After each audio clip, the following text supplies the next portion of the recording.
جدا جدا، لانه في منتخبات عديده حققت الثلاث نقاط صراحه. يعني في منتخب فيها ممكن تسديد، المراوغه تاتي من اسماعيل، العرضيه والراسيه ممكن، والهدف الاول. نعم، والهدف الاول ياتي في الدقيقه الثالثه. مشاهدينا الكرام، هذا هو السيناريو الذي كنت اتكلم عنه، هذا هو السيناريو المثالي اللي ممكن يحدث. مشاهدينا الكرام، سقراط جاب الجديد، سقراط جاب الجديد. نعم، في هذه الاثناء ممكن خطا، هل فيها خطا اللقطه الماضيه، والثاني ينادي، الثاني ينادي. نعم، قلت لكم بان الشباك ستهتز للمره الثانيه. نعم، والصوره واضحه، وليد بن صلاح يدوي ثاني، واشرب يا نبيل يا با.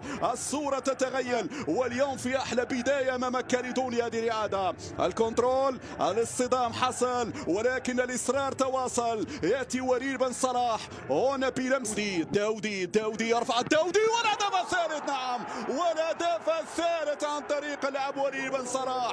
يا لو من منتخب مغربي هجومي، يا لو من منتخب مغربي مذهل في هذه اللحظات. 17 دقيقة 3-0 للمنتخب المغربي.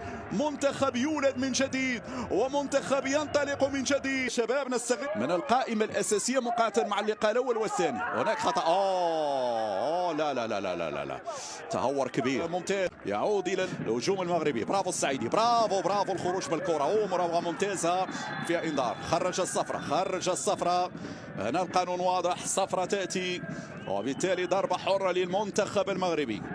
مناسبة تنظيم التظاهرات الدولية والقارية في المغرب، هناك حدث آخر مهم جدا يوم 19 في المتابعة بتمريرة هنا داخل منطقة الجزاء. الكعبة تتحضر، والتسديدة والرابع. نعم، والرابع وإن تأخر، ولكنه يأتي قبل دقائق من الجولة الأولى. برافو الداودي وسط السيقان ووسط مدافعي المنتخب. نعم، الكاليدوني بين الداودي وباها. هنا البديل يدخل، مغربية، والكرة بالعرض من جديد، والخامس. نعم، الفستيفال يتواصل، الكرنفال يتواصل، الأشبال يواصلون الزئير. هنا الخامس في هذا الشوط الأول، خمسة وخميس. هنا في عرض ممتاز، عرض فاخر في الجهة اليمنى، المراوغة والحضور والتسديدة والدفاع. بعد ذلك الدفاع هنا بالعرض والراسية والهدف السادس. نعم، الهدف السادس. كل الطرق تؤدي الى الشباك، كل الطرق تؤدي الى الشباك. نعم، الطريق سالك نحو المرمى من اجل هدف سابع، والكرة تتحول. سعيدي لمن سعيدي يرسل طويل،